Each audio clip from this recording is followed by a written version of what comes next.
So the 2024-2025 BETWAY Premiership season kicks off in a few days' time, and the big question is who's going to be the first team to write their name on the coveted trophy under the new sponsorship.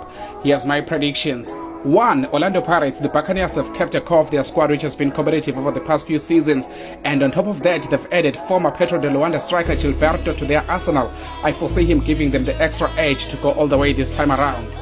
2. Mamelodi Sundowns. Having won the league for 7 consecutive seasons, the Brazilians have lost the services of their former head coach Benedict Ngwenya, who's joined Moroccan giants Wydad Casablanca. That means the club will be without either Ngwenya or Pitso Mosimane for the first time since 2012, leaving coach Ngwenya and Steve Kompela with the gargantuan task to prove themselves alongside newly recruited Roman Falls. Of course, Falls, the former Amazulu and Marumo Gallant's mentor, has been lauded the technocrat by most of his former employees. Sundowns should be up there, but their momentum might be disrupted a little bit. 3. Kaizer Chiefs. The most popular club in the country has called upon Tunisian mentor Nasreddine Nabi to end their 9-year trophy drought, and he's brought with him 4 other technical team members. Nabi's recent record speaks for itself. He's won 2 back-to-back Tanzanian Premier League titles and reached the CAF Confederations Cup final with Young Africans, and followed that up by finishing second in the Moroccan League, losing the title by a single point. He'll propel Amakosi to new heights, but he won't threaten to win the league this season. 4. Sekhukhune United. They are my surprise package this campaign. The midfield combination of newly signed Thabang Monare and captain Linda Mdambo is an exciting prospect. The acquisition of former defender of the season Jabulo Ngobo should make their defense a formidable unit. Their new head coach Her Hibala comes highly recommended. Even Mangoba Mngqithi remarked upon the beautiful football he dished out whenever Sundowns came up against his teams in friendlies during his time in the Netherlands.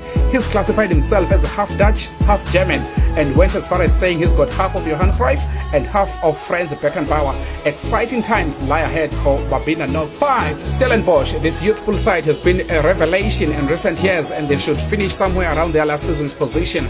They could just drop 1 or 2 positions due to potentially losing some of their key players. 6. SuperSport United. A slight improvement is on the cards for Gavin Hunt's side.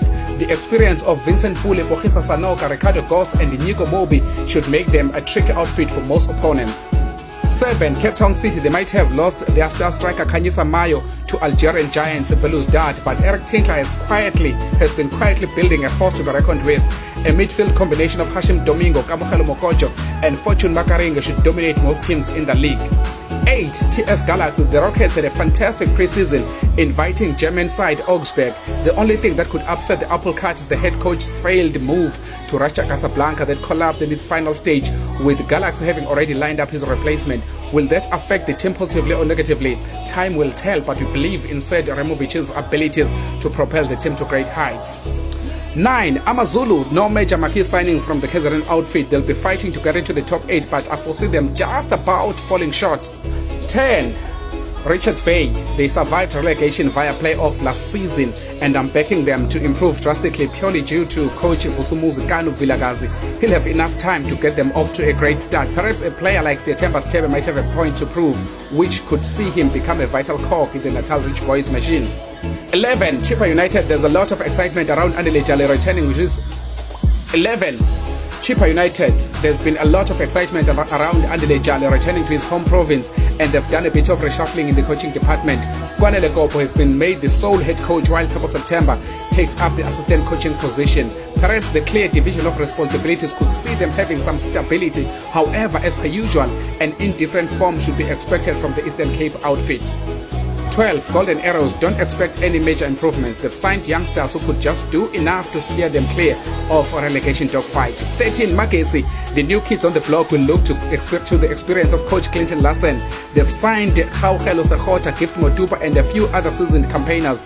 They should be able to avoid the relegation promotion playoffs. 15. Royal M. They finished 13th last season and have lost one of their key players in Menzi Masuku.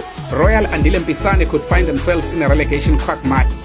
16. Marumo Gallants. They bought Morocco Swallows' status to gain a spot in the Elite League. Moving the club to Bloemfontein, where the fans are too attached to Celtic, could backfire.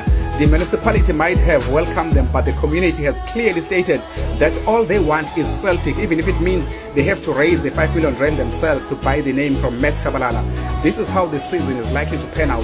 What do you think?